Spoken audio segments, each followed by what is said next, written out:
Ya, Assalamualaikum warahmatullahi wabarakatuh, sahabat Jalan Plesiran. Kali ini saya berada di Taman Mini Indonesia Indah. Nah, ini suasana baru dan penampilan baru dari Taman Mini Indonesia Indah.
Ya, sahabat Jalan Plesiran, sekarang saya sudah berada di Anjungan DKI Jakarta.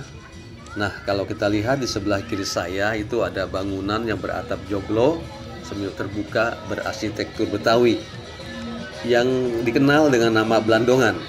Nah, tempat tersebut digunakan sebagai tempat aktivitas kesenian, baik tempat pembelajaran maupun pementasan kesenian, seperti yang kita lihat saat ini.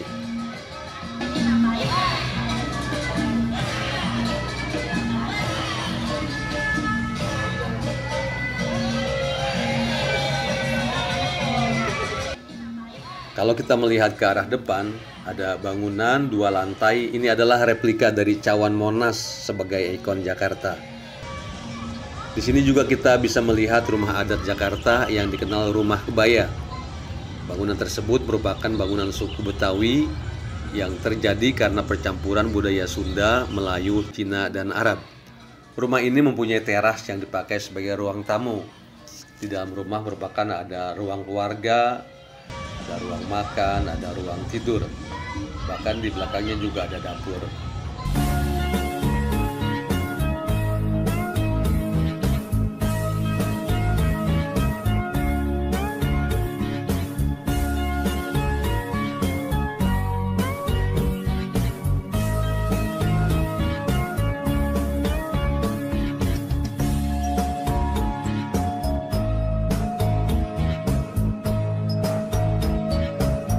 Ini untuk souvenirnya, silakan. Sama-sama. Ya. Nah, kalau misalkan di Anjungan DKI kita bisa melihat bentuk pakaiannya, kita bisa lihat aja untuk pakaiannya formal. Di sini pakaian formal dibedakan menjadi 2, yang di sebelah sini untuk kaum orang tua, itu adalah muda-mudinya. Muda-mudi ini namanya pakaian abang none. Jadi hasil dari pakaian abang none ini adalah dari senjatanya juga. Senjatanya itu namanya pisau raut. Iya.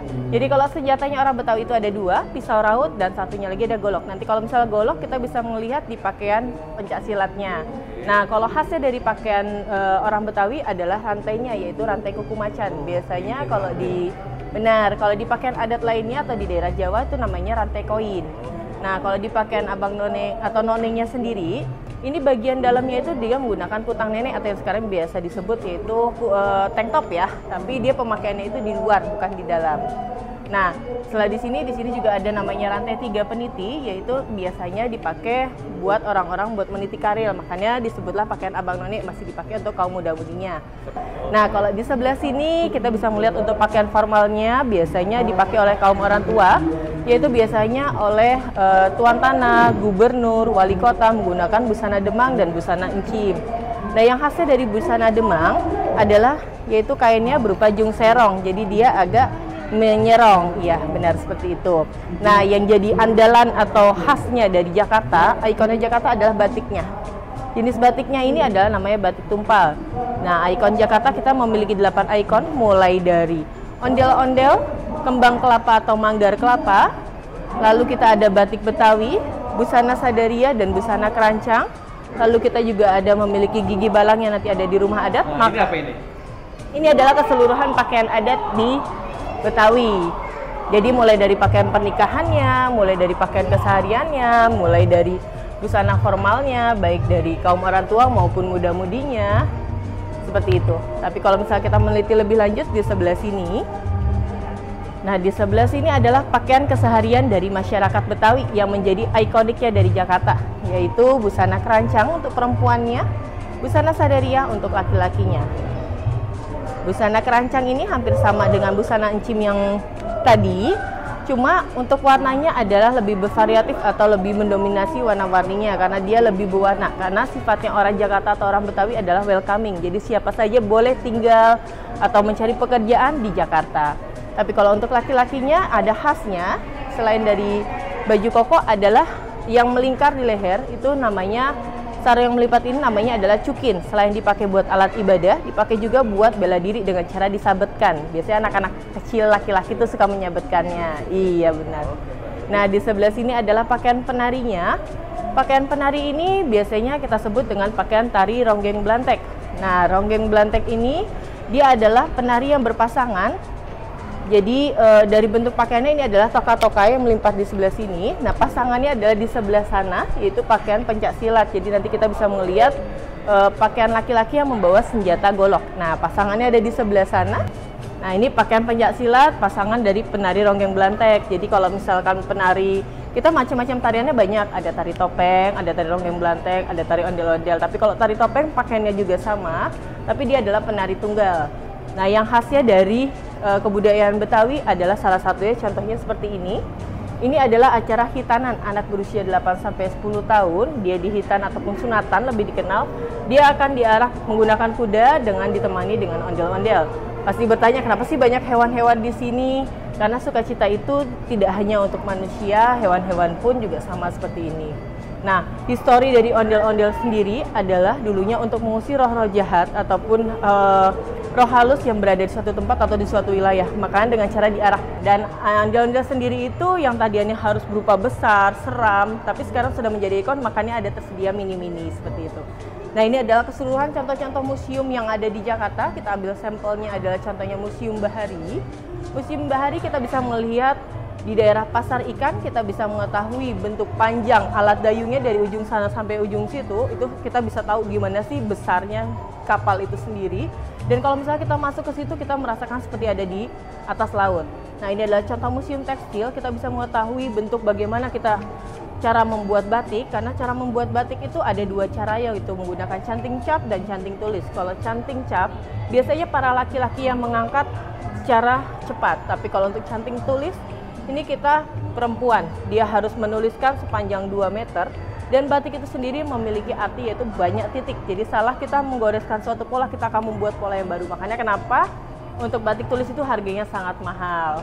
Nah kalau ini adalah contoh pakaian pengantin yang diulang. Jadi dia menggunakan bahan daur ulang, yaitu kalau misalnya jeli ini adalah dari bahan karung goni. Jadi kita di setiap anjungan yang ada di Taman Mini itu merupakan mengadakan suatu event. Kita DKI Jakarta menjadi juara umum, juara 1, dan pemenang di tahun 2018. Spesialnya dari pakaian ini untuk kerang-kerangnya didatangkan langsung dari Kepulauan Seribu karena dia masih merupakan bagian dari Jakarta. Nah ini Museum Seni Rupa dan Keramik, kita bisa jumpai daerah Kota Tua yang ada di depannya. Jadi kalau misalnya kita mengetahui masa-masa keramik dari dinasti Ming hingga sekarang, ataupun kita mengetahui gimana sih cara perawatan, kita ada guci-guci di rumah. Kalau di museum ini kita harus menetralkan 3 hari buat membersihkan seluruh keramik yang ada di dalam.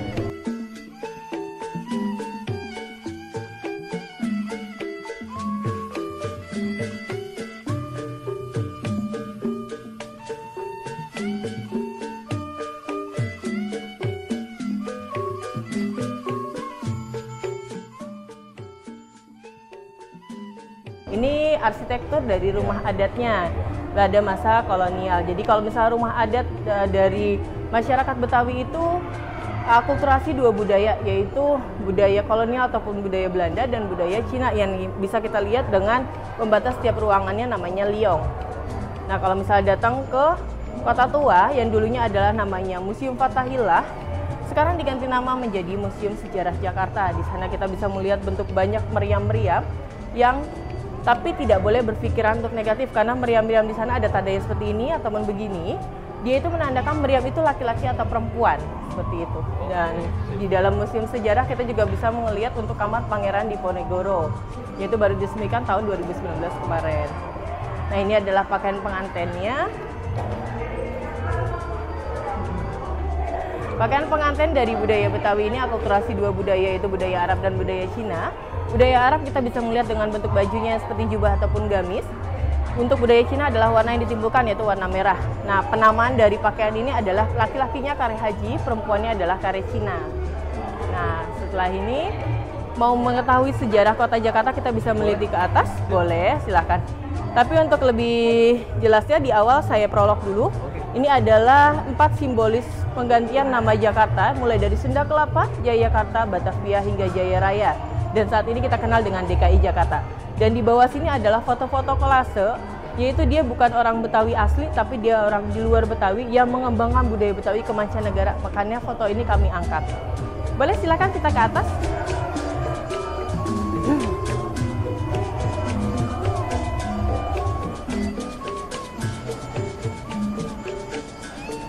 Nah, kita mulai dari sini. Ini adalah seluruh peta yang ada di Jakarta, dan ini adalah peta kedua yang pernah dibuat. Waktu itu adalah Jan Pieterszoon.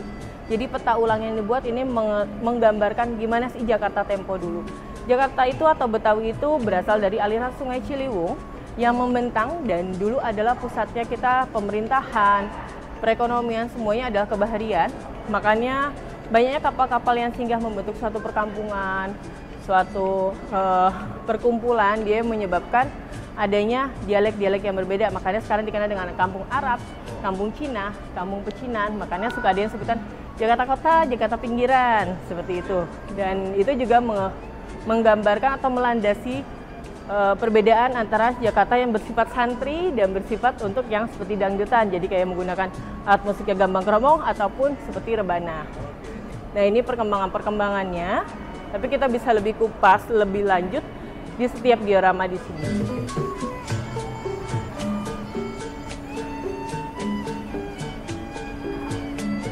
Nah, ini untuk prolog aja. Ini adalah masa prasejarah. Kita bisa mengetahui sejarahnya manusia dengan adanya bukti fosil. Waktu itu pada zaman Meganthropus erectus japanicus ataupun di buku sejarah lainnya. Nah, di sini kita bisa melihat untuk perkembangan budaya Tiongkok atau budaya Hong Kong yang dikembangkan melalui perairan atau waktu itu masih di bahari. Nah, pada poinnya atau pada intinya, kita sejarah Jakarta dimulai dari Sunda Kelapa. Waktu itu kita dijajah oleh bangsa Portugis. Nah, ini adalah contoh kapal-kapal yang pernah singgah, dan Portugis itu menandakan suatu wilayah dengan adanya tugu atau patok.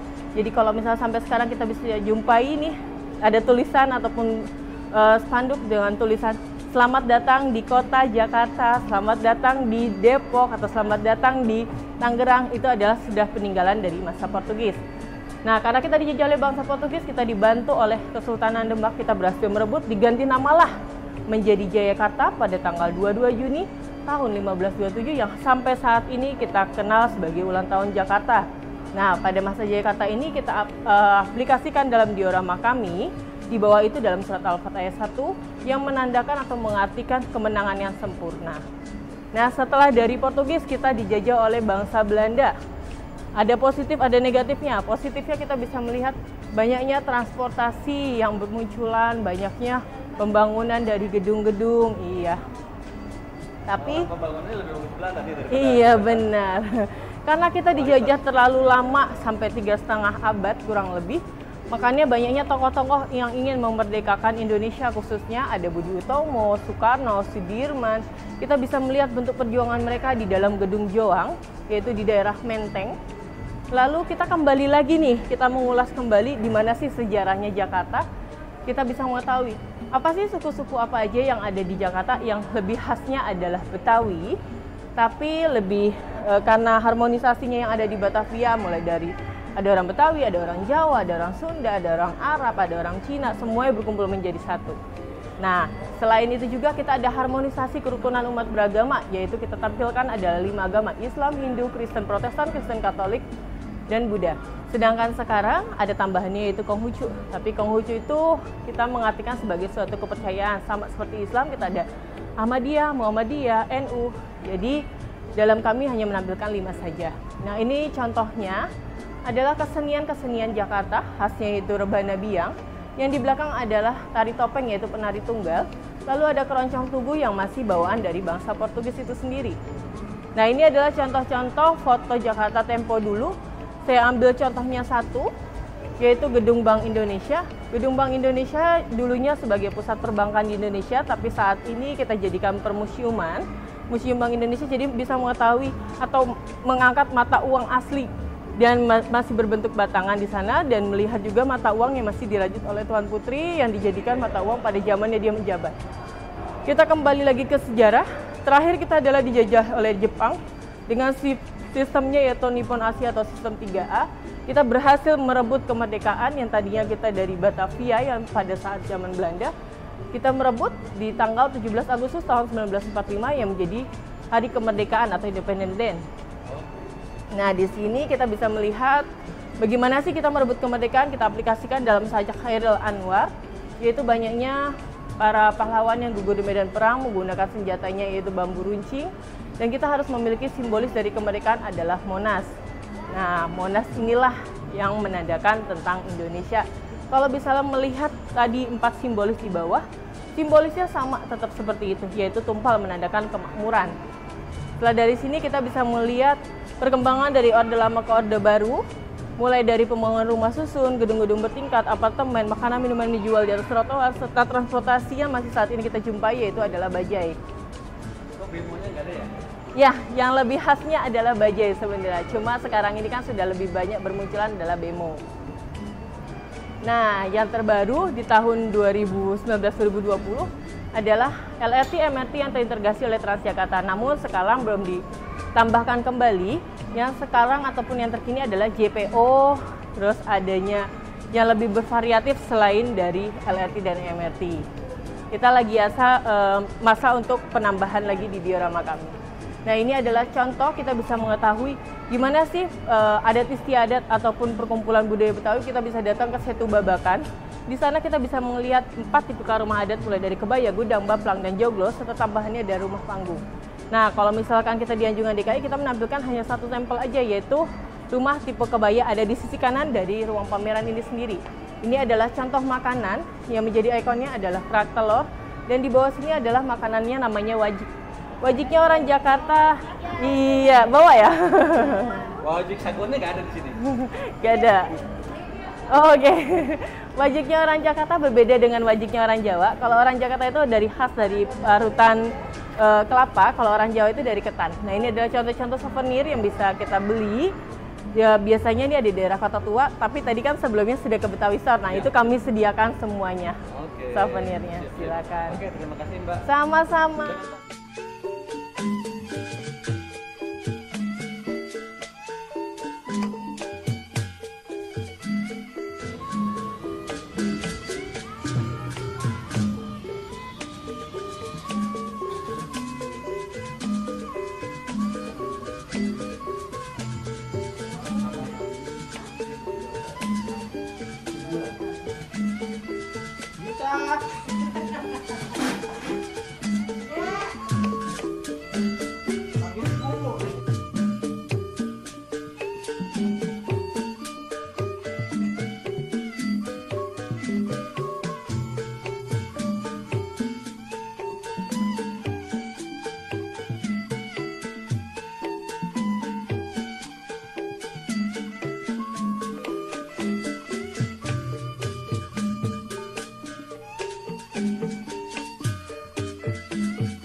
Ya, sahabat Jalan Pesiran, kalau pengen tahu lebih dalam tentang budaya Betawi atau DKI Jakarta, kita bisa masuk ke Anjungan Provinsi DKI Jakarta. Terima kasih kepada sahabat Jalan Pesiran yang telah menyaksikan video ini. Mudah-mudahan bermanfaat buat kita semua. Sekian, terima kasih. Salam.